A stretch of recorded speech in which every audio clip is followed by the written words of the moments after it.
Good afternoon, and thank you all so much for coming here today. We're here today to talk about trafficking in persons.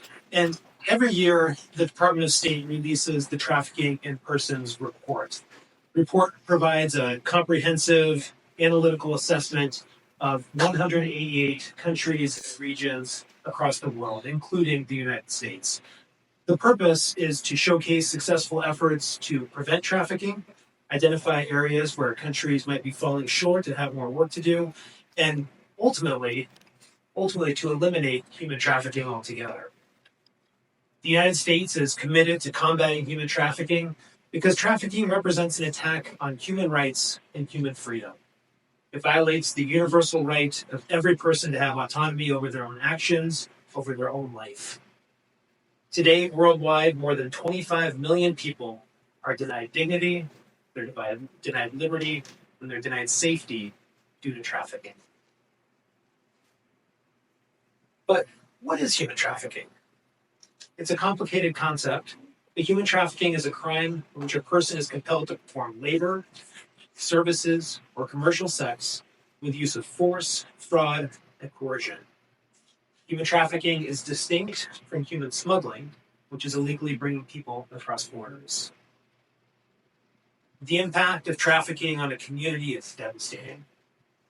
It weakens the rule of law, corrupts supply chains, exploits workers, and it fuels violence. It disproportionately impacts marginalized communities, women, LGBTQI+ individuals, persons with disabilities, and ethnic and religious minorities. Imagine yourself if you see an ad in a newspaper and it offers you a good job.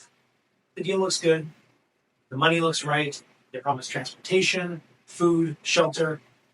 So you leave everything behind, you make the journey seeking a better life for yourself and your family. But once you're there, you find out that it was a scam. And in reality, you're a prisoner.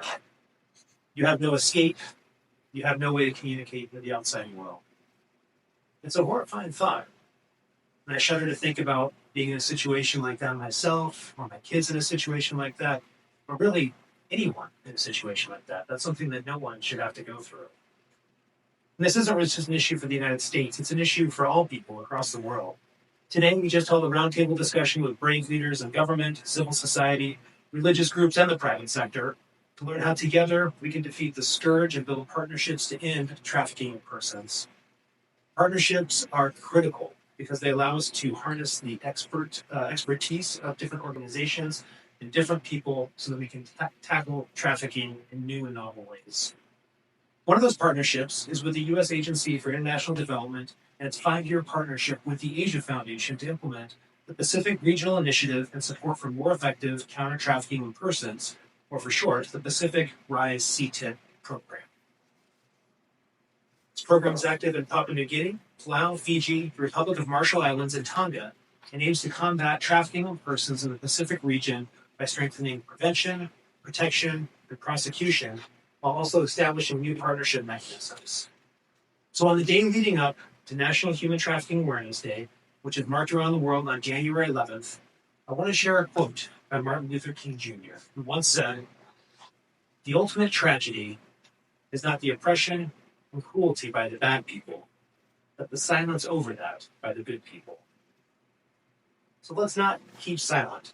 Let's speak out together, and let's work together to end human trafficking. And with that, I'm happy to take any questions.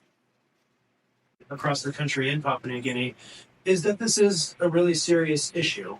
Trafficking in persons is something that affects people worldwide, that has a hugely negative effect on individuals who are victim to it.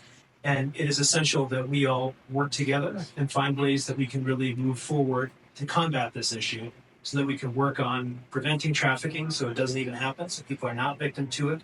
We can work on protections, that we're working on actually providing safeguards and help to people who are victims. And we can work on prosecution so we can actually hold those accountable that perpetrate this crime. And the other message to it is that there is a partner, that the U.S. wants to partner on this issue. It's something we care about deeply and take seriously. And we very much want to work and continue our work with our partners across government, civil society, and the private sector. Thank you. Great. Thank you all very much.